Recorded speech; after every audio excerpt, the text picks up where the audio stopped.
ódio à fé é amor ao método, não é blasfêmia, é diagnóstico. Raça, eu já dizia, crença não é virtude, é hábito emocional vestido de atitude. Quando a prova falha, chamam de mistério, mas mistério não é argumento sério. Por que não sou cristão?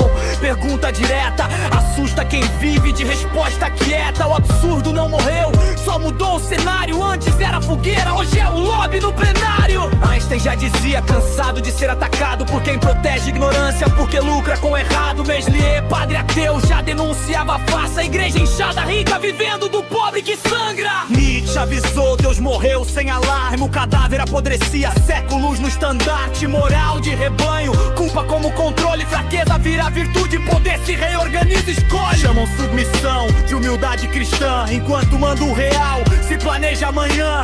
Não é transcendência nem verdade celestial, é tecnologia social pra manter tudo igual. Como Hitler lembrava, sem véu nem perdão, religião me envenena tudo, mas nada toca sem contaminação.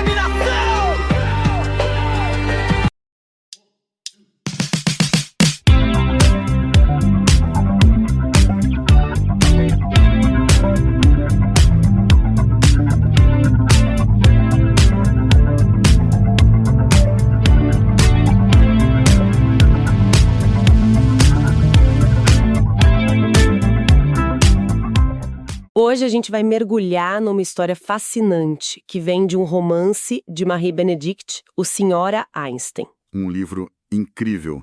E olha, é importante dizer logo de cara, isso aqui não é uma biografia tradicional, né? Não, de jeito nenhum. É uma ficção histórica. Exato. É uma tentativa de dar voz à primeira esposa do Albert Einstein, a física Mileva Maric. E a nossa exploração hoje é justamente essa. Entrar na história que o livro conta, acompanhar a jornada da Mileva, desde que ela chega em Zurique, sabe?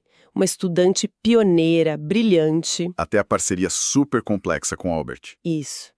Tudo para tentar responder à pergunta que o livro deixa no ar: e se o gênio por trás da teoria da relatividade não fosse uma pessoa só? E essa distinção que você fez é, assim, fundamental.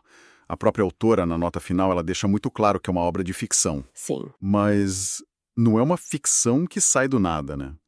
Ela se baseia num debate histórico real, um debate que é alimentado pelas cartas que o casal trocou. As famosas cartas. Exato.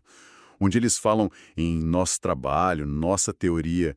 Então, o que o livro faz de forma brilhante é usar a ficção para preencher as lacunas que a história deixou, sabe? É uma exploração do e se. E o livro não perde tempo. Ele joga a gente direto em 1896, no primeiríssimo dia de aula da Mileva na Politécnica Federal Suíça, lá em Zurique. A cena é muito forte. É poderosa. Você consegue sentir a tensão no ar. Ela é a única mulher numa sala de aula lotada de homens. O livro descreve os olhares, sabe? Uma mistura de surpresa com desdém. E não só dos colegas, né? O próprio professor, um tal de Heinrich Weber. Sim, o professor. Para testá-la, ele começa a aula 15 minutos mais cedo. É um absurdo. É um ambiente totalmente hostil. E tem um detalhe físico que a autora usa com muita força, que é o fato de a Mileva mancar. Ela tem uma deficiência congênita.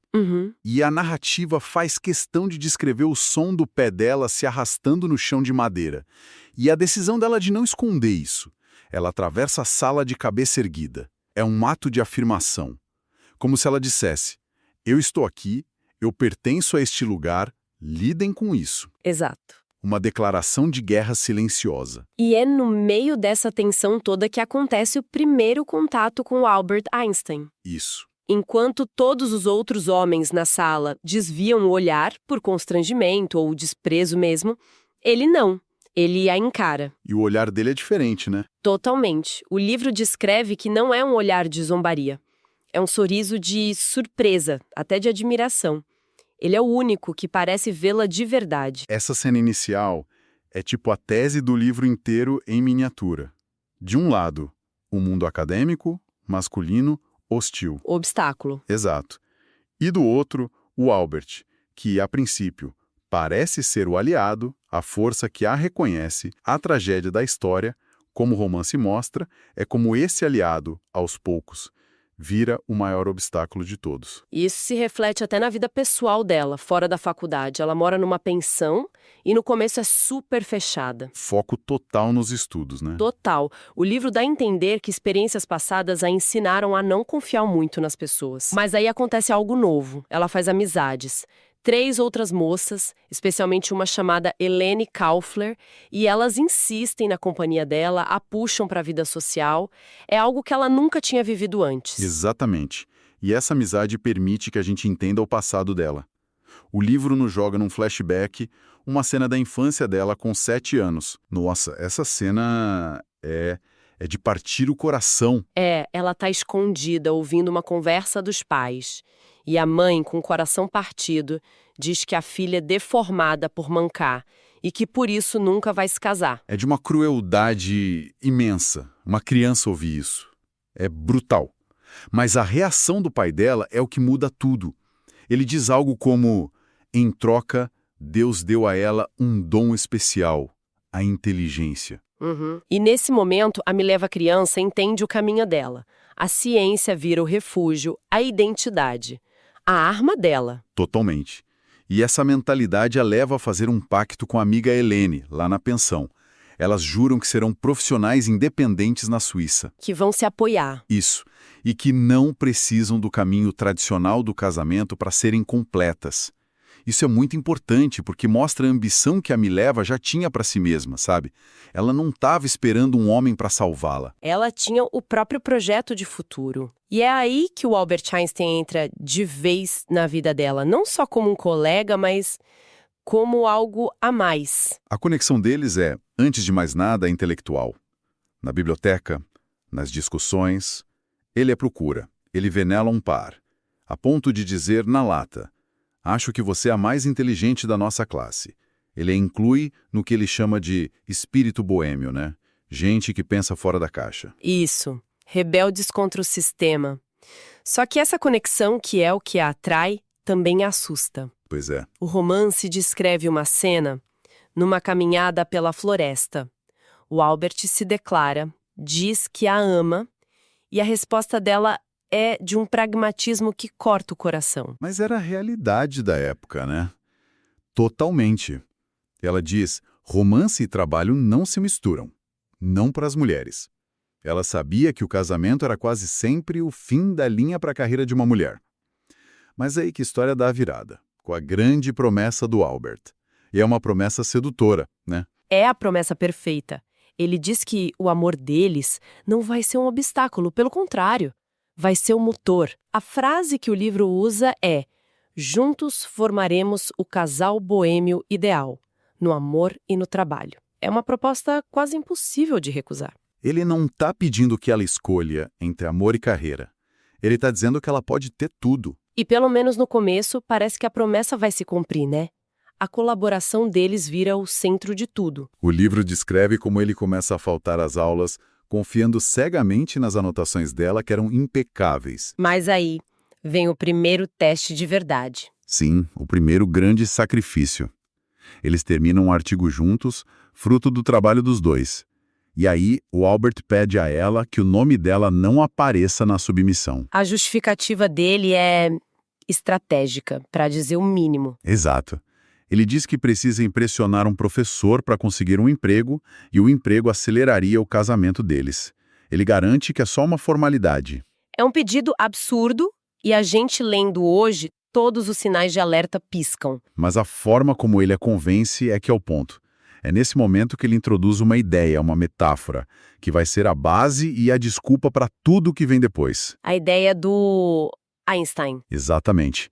Ele diz que eles são Einstein, que em alemão significa uma rocha. Einstein. Uma rocha. Ele vende a ideia de que eles não são duas pessoas, são uma entidade única. Então, o que beneficia um, automaticamente beneficia o outro. É uma lógica romântica, mas perigosíssima. Porque soa comunidade, mas na prática é o primeiro passo para pagar a identidade dela. É uma jogada de mestre, do ponto de vista da manipulação. E a vida real vem, atropela tudo, a situação se complica de uma forma trágica com uma gravidez não planejada. A filha deles, a Liesl. que nasce na Sérvia, terra da Mileva, tudo em segredo. O livro descreve o parto como algo traumático, que deixa sequelas físicas permanentes nela. E a tragédia só aumenta. Logo depois, uma epidemia de escarlatina atinge a região. Nossa! E a autora retrata a morte da pequena Liesel nos braços da Mileva. E o mais cruel é que ela passa por esse luto devastador, praticamente sozinha. O Albert está longe. Focado em conseguir o emprego no escritório de patentes. A ausência dele nesse momento cria uma fissura que nunca mais vai se fechar. É o tipo de dor que muda uma pessoa para sempre. E essa perda pessoal se conecta de uma forma terrível com a perda profissional que estava por vir. Chegamos em 1905, o famoso Ano Milagroso. Uhum. Eles já estão casados, o trabalho continua. O romance sugere que o artigo da relatividade para Mileva era uma espécie de homenagem à filha perdida. Uma forma de reverter o tempo, de poder vê-la de novo. Era algo profundamente pessoal. E aí o artigo é publicado, só com o nome de Albert Einstein. A cena da confrontação que o livro descreve é o clímax da desilusão. Imagino a dor. Quando a Lu questiona, arrasada, ele usa a mesma lógica de antes, mas agora soa cruel. Ele diz algo como: "Que diferença faz, bonequinha? Não somos Einstein, uma rocha, que terrível." A dor dela é dupla. Não é só a perda do reconhecimento, é a profanação da memória da filha dela. A rocha única se revela uma prisão, e a partir daí, tudo desmorona. E ainda vem o caso dele com a prima, a Elsa. Exato. O golpe final. A narrativa então nos mostra uma Mileva anos mais tarde completamente desgastada. A mulher brilhante de Zurique parece ter desaparecido. E então, em Paris, acontece um encontro que o livro retrata como um catalisador. O encontro com a Marie Curie. Isso, que era uma ídola para ela. E a Curie não a trata como a esposa de Einstein. Ela a aborda como uma igual. E pergunta na lata, né? Por que ela abandonou a ciência? Exatamente. E as palavras da Curie na ficção são como um choque de realidade. Ela diz: "Você e eu não somos diferentes, exceto pelas escolhas que fizemos. E lembre-se de que é sempre possível fazer uma nova escolha." É um momento muito poderoso. A autora usa a figura da Marie Curie para mostrar a Mileva um lembrete da pessoa que ela foi e que ainda poderia ser. Aquela conversa planta uma semente, né? Planta. Mas o golpe de misericórdia ainda estava por vir. O Albert, já envolvido com a Elsa, apresenta a ela uma lista de condições para eles continuarem morando juntos. Essa lista é inacreditável. É brutal. Chega a ser difícil de ler. Ele não está pedindo uma esposa, está descrevendo uma serviçal. É um contrato de humilhação. O livro detalha as regras. Ela deveria manter as roupas dele em ordem, servir 3 refeições por dia no quarto dele, não esperar nenhuma intimidade. E a regra mais cruel: parar de falar com ele imediatamente se ele pedisse. É a objetificação completa dela. Ele a reduz a uma função doméstica. E essa lista, essa humilhação final, é o que acorda de vez? Em vez de aceitar, ela se lembra das palavras da Marie Curie. Ela faz uma nova escolha. Ela decide ir embora. Pega os 2 filhos, o Hans Albert e o Eduard, e volta para Zurique, o lugar onde tudo começou. Ela encerra o casamento. E a narrativa termina de uma forma muito poética. Ela está no trem, se afastando, e começa a pensar nas leis de Newton, na física que era a paixão dela. Sei. Ela reflete que um corpo em movimento permanece em movimento a menos que uma força externa o desvie. E ela percebe que a trajetória da vida dela foi desviada por uma força externa, o Albert. Mas a terceira lei diz que para toda ação, Há uma reação igual e oposta. e a partida dela, a sua decisão de se libertar, era essa força de reação. Ela estava finalmente retomando o controle. Então, resumindo a história que o livro nos conta, Senhora Einstein constrói o retrato trágico e poderoso de uma mulher genial cuja luz, segundo a ficção, foi completamente ofuscada. Ofuscada pela ambição do marido, pelas regras sociais, Por sacrifícios imensos. perdeu uma filha e, no fim, perdeu a si mesma. E voltamos ao ponto inicial, né? É fundamental reforçar que essa interpretação ficcional dos fatos. Sim, é uma obra de ficção. A autora se baseia em cartas, em debates reais, Mas a extensão exata da colaboração da Mileva é, e talvez sempre seja, uma das grandes áreas cinzentas da história da ciência. O livro não é um documento que prova a coautoria. Não. Ele é uma obra que nos convida a sentir o peso emocional do e se? E se a história dela tivesse sido diferente? Qual foi o custo humano por trás daquela revolução científica? É isso, o livro não dá uma resposta definitiva, mas nos deixa com uma pergunta, uma reflexão que vai muito além da história dos Einstein, né? Com certeza. Ao imaginar a vida da Mileva Marić, a gente é forçado a pensar: quantas outras rochas na história da ciência, da arte, da política foram, na verdade, formadas por mais de uma pessoa? Quantas contribuições essenciais, especialmente de mulheres, acabaram sendo absorvidas, apagadas e deixadas para sempre na sombra do parceiro mais famoso?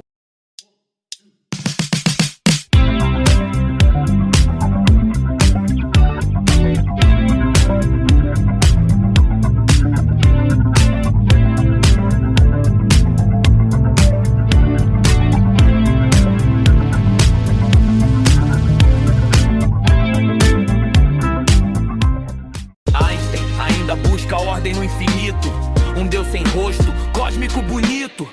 Russell diz, não preciso desse chão, o sentido não cai do céu, nasce da ação. Um que é harmonia no tecido do real, outro aceita o trágico sem apelo final. Não é fé contra a razão, é outra divisão, cosmos com sentido, ou sentido na mão.